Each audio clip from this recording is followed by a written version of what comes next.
বলো বলো বলো সবে, শতবিনা বেনু রবে, ভারত আবার জগৎ সবায় শ্রেষ্ঠ আসন লবে, ধর্মে মহান হবে, কর্মে মহান হবে। কবির কথা আমরা শুনেছি।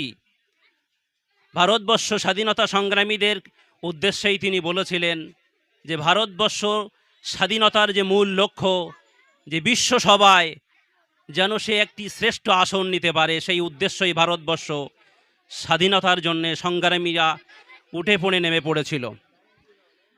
আমরা অনেক স্বাধীনতা সংগ্রামীর কথা শুনেছি। আমি বেশি দূর যাব না, মাত্র 2 মিনিট সময় আপনাদের কাছ থেকে চেয়ে নিচ্ছি, মূল্যবান সময়টা। আমাদের বাড়ির পাশে তিতুমিরের নাম আমরা শুনেছি, যার ভালো নাম স্যার সৈয়দ নেসার আলী। ইনি ছিলেন একাধারে হাফেজ, আবার আলেম ছিলেন, তিনি যোগ্য আলেম ছিলেন, আবার শেষ পর্যায়ে তিনি তরিকাতপন্থী হয়েছিলেন। তো তিনি যখন দেখলেন আমাদের এই বাড়ির পাশেই পুরা গ্রামে কৃষ্ণচন্দ্র রায় বলে একজন রাজা ছিলেন, যিনি মুসলমানদের উপরে অত্যাচার করত। কি অত্যাচার আমরা অনেকে জানি, অনেকে জানি না। এই ইতিহাসগুলো আমাদের জানা দরকার, যে দাড়ি রাখলে 2.5 টাকা কর দিতে হবে মাসে মাসে।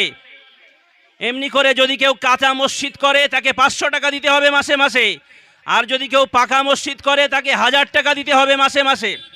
শুধু তাই নয়, এমনি করে বিভিন্ন অত্যাচারের স্টিম রোলার চালাতে শুরু করলো। আমি পড়ছিলাম আর অবাক হয়ে যাচ্ছিলাম যে মুসলিমদের এত তারা ঘৃণা করত, এই দাড়িতে দাড়িতে বেঁধে দিয়ে নাকে ঝালের গুঁড়ো পুড়ে দিত। কি বর্বর নির্যাতন তারা করেছে। শুধু তাই নয়, যদি নাম মুসলিম রাখা হতো তাকে 50 টাকা করে মাসে মাসে দেওয়া লাগবে। শুধু তাই নয়, যারা নাকি গরু কোরবানির সময় আমরা যে কোরবানি করি, যদি কেউ কোরবানি করে তার দক্ষিণ হস্ত কেটে দেওয়ার জন্য সিদ্ধান্ত নিয়েছিল। এমন কঠিন বর্বরচর আমাদের বাড়ির পাশে পুরা গ্রামে হয়েছিল। সেই অবস্থা দেখতে পেয়ে তিতুমির ওরফে নিসার আলী হাফেজ এবং মাওলানা তিনি গর্জে উঠেছিলেন এই বর্বরতার বিরুদ্ধে, যে মুসলিম জাতি শুধু নয়, সবাই আজকে আমার চোখের সামনে আত্মবলি দিচ্ছে, তারা অত্যাচারিত হচ্ছে। আর আমি যদি খানকার মধ্যে তসবি নিয়ে বসে থাকি, এ ভারতবর্ষ অতল তলে চলে যাবে। তাই তিনি গর্জে উঠেছিলেন। আমাদের বাড়ির পাশে বাদুড়িয়া গ্রামেই তিনি তৈরি করেছিলেন বাঁশের কেল্লা, সেখানে দাঁড়িয়ে তিনি সংগ্রাম করেছিলেন। আল্লাহ পাক রব্বুল আলামিন তার সেই সংগ্রামকে কবুল করে নেন। আমরা যারা হাজির হয়েছি সেই তিতুমিরের উত্তরসূরি, আমরাও ভারতবর্ষকে শান্তি শৃঙ্খলভাবে এবং পূর্ণ স্বাধীনতা নিয়ে বসবাস করতে চাই। আল্লাহ যেন আমাদের সকলকে সেই তৌফিক দান করেন। ওয়া আখিরি দাওয়ানা আনিল হামদুলিল্লাহি রাব্বিল আলামিন।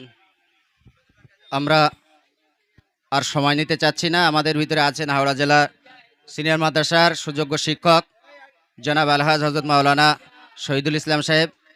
তিনি 2-1 কথা বলছেন, বলে আমাদের অনুষ্ঠান শেষ হবে ইনশাল্লাহ।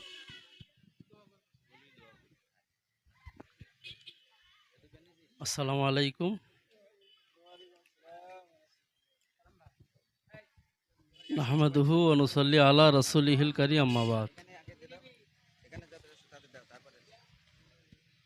উপস্থিত